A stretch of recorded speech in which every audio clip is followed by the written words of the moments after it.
शिंदे सरकार एक्शन में, शिवसेना टेंशन में। सवालों की बौछार, राउत पर गिरफ्तारी की तलवार। उद्धव तक आंच, बचे शिवसैनिकों पर भी गाज। सत्ता गवाई, अब लड़ाई सिंबल पर आई। क्या होगा महाराष्ट्र फाइल्स का दी एंड? नमस्कार, सुलगता सवाल में आपका स्वागत है। मैं हूं आपके साथ वक्ता। आज सवाल सदमे में पड़े उद्धव ठाकरे पर उठाएंगे। सवालों के घेरे में शिवसेना के बड़बोले नेता संजय राउत को लाएंगे। तीखे सवालों से शरद पवार को सुलगाएंगे, क्योंकि महाराष्ट्र में शिंदे सरकार आते ही शिवसेना टेंशन में आ गई है। एक तरफ सिंबल दांव पर लग गया है, तो दूसरी तरफ उद्धव के करीबियों पर गिरफ्तारी की तलवार लटक गई है। राउत के साथ साथ पवार का भी खेल बिगड़ने वाला है, क्योंकि इन लोगों को जेल भेजने की अमित शाह ने पूरी तैयारी कर ली है। और तो और शिंदे से भी नया एक्शन प्लान बना लिया गया है, जिससे सवाल सुलग रहा है, क्या राउत के बाद शिवसेना के बाकी विधायकों पर भी गिरेगी गाज? क्या शाह ने राउत को जेल भेजने की तैयारी कर ली?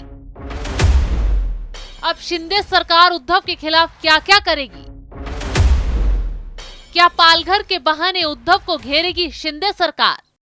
ये सवाल सीएम शिंदे और बीजेपी के महाराष्ट्र में एक्टिव होने के बाद सुलग रहे हैं। शिंदे को बीजेपी के साथ कुर्सी संभाले एक दिन हुआ नहीं कि पहले संजय राउत को ईडी ने तलब किया, पूछताछ में लंबा समय लिया। संजय राउत पर यह कार्रवाई पात्रा चौल जमीन घोटाले को लेकर की गई है। इसी केस में संजय राउत की ईडी ने संपत्ति भी जब्त की थी, जिसके बाद अब कहा यह भी जा रहा है कि संजय राउत कभी भी गिरफ्तार हो सकते हैं। संजय राउत का मामला गरमाया तो दूसरी ओर अघाड़ी की सरकार गिरते ही शरद पवार के घर आयकर विभाग का नोटिस पहुंच गया। इस नोटिस ने तो मानो अघाड़ी गैंग में भूचाल ला दिया। एनसीपी प्रमुख शरद पवार को इनकम टैक्स डिपार्टमेंट ने साल 2014, 2009, 2014 और 2020 में उनके दायर चुनावी हलफनामों के संबंध में नोटिस भेजा है। यानी कि चुनावी हलफनामे में गलत जानकारियां देने पर यह नोटिस ऐसे केस को लेकर भेजा गया जिससे शरद पवार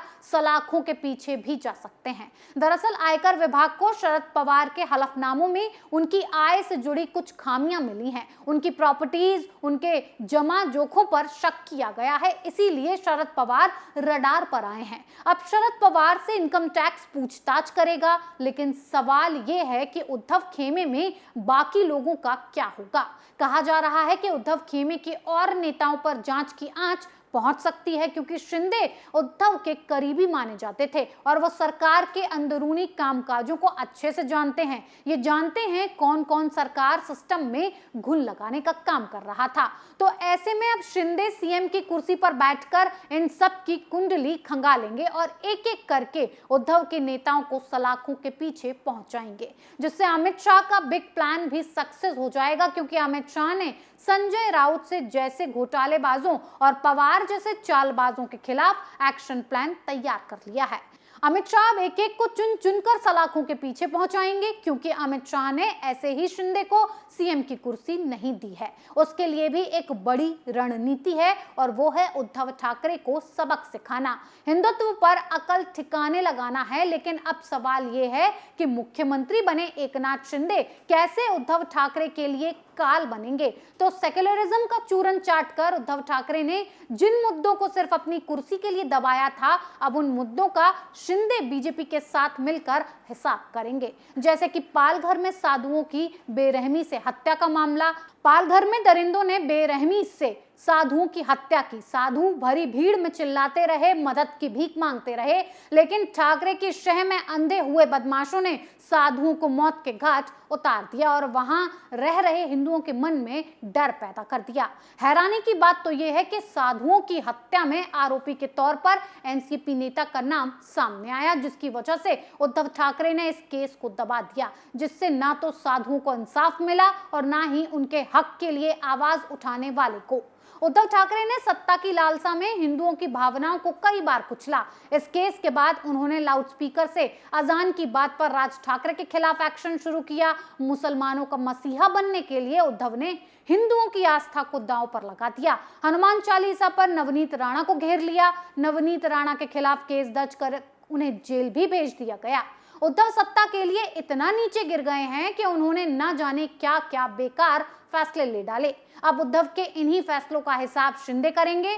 वो सबसे पहले उन पालघर के जल्लादों को सलाखों के पीछे पहुंचाएंगे, उसके बाद जांच में एनसीपी के नेता फंसे या फिर कांग्रेस के, उसके बाद हिंदुओं को लेकर शिंदे बड़े बड़े फैसले लेंगे।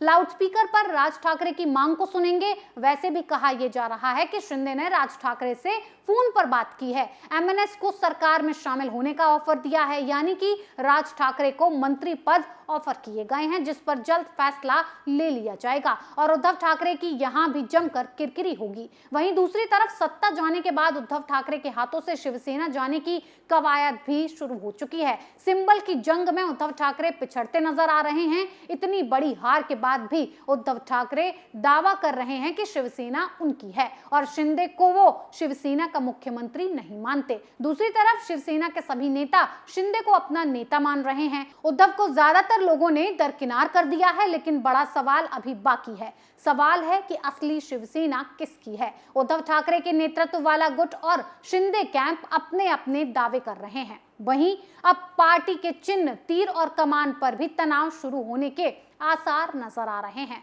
बहरहाल यहां पूरा मामला चुनाव आयोग के हाथों में है। रिपोर्ट्स के मुताबिक शिंदे कैंप चिन्ह पर दावा ठोकने की तैयारी करता नजर आ रहा है, तो वहीं उद्धव खेमा भी बगैर लड़े हार नहीं मानेगा। दरअसल शिवसेना पर दावा पेश करने के लिए पार्टी के सभी पदाधिकारियों, राज्य के विधायकों, सांसदों का समर्थन जरूरी है। केवल विधायकों की ज्यादा संख्या होना पार्टी को मान्यता दिलाने के लिए काफी नहीं है। दोनों गुटों का आयोग तक पहुंचना जरूरी है। एक बार मामला चुनाव आयोग तक पहुंचा तो इलेक्शन सिंबल ऑर्डर 1968 के आधार पर फैसला लिया जाएगा। आम धारणा तो यह भी है कि 2/3 विधायकों का समर्थन पार्टी की मान्यता के लिए काफी है, जबकि ऐसा नहीं है।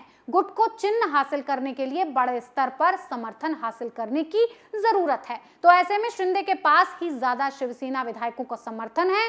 वो जाहिर सी बात है उद्धव के हाथों से शिवसेना का सिंबल भी छिनने वाला है। तो वहीं आगे की प्रक्रिया पर नजर डालें तो जब दो गुट चिन्ह के लिए दावा करते हैं तो आयोग पहले दोनों खेमों को मिल रहे समर्थन की जांच करता है। इसके बाद चुनाव आयोग पार्टी के शीर्ष पदाधिकारियों और निर्णय लेने वाले पैनल की पहचान करता है और ये पता लगाता है कि पार्टी के कितने सदस्य गुट के साथ हैं। इसके बाद आयोग हर समूह के विधायकों और सांसदों की गिनती करता है। इन सभी बातों के मद्देनजर आयोग किसी एक गुट के पक्ष या दोनों के खिलाफ फैसला दे सकता है। तो ऐसे में अब उद्धव की साख दांव पर लग चुकी है। सुलगता सवाल में आज के लिए इतना ही। कल फिर नए मुद्दे के साथ हाजिर होंगे। तब तक के लिए देखते रहिए कैपिटल टीवी। नमस्कार।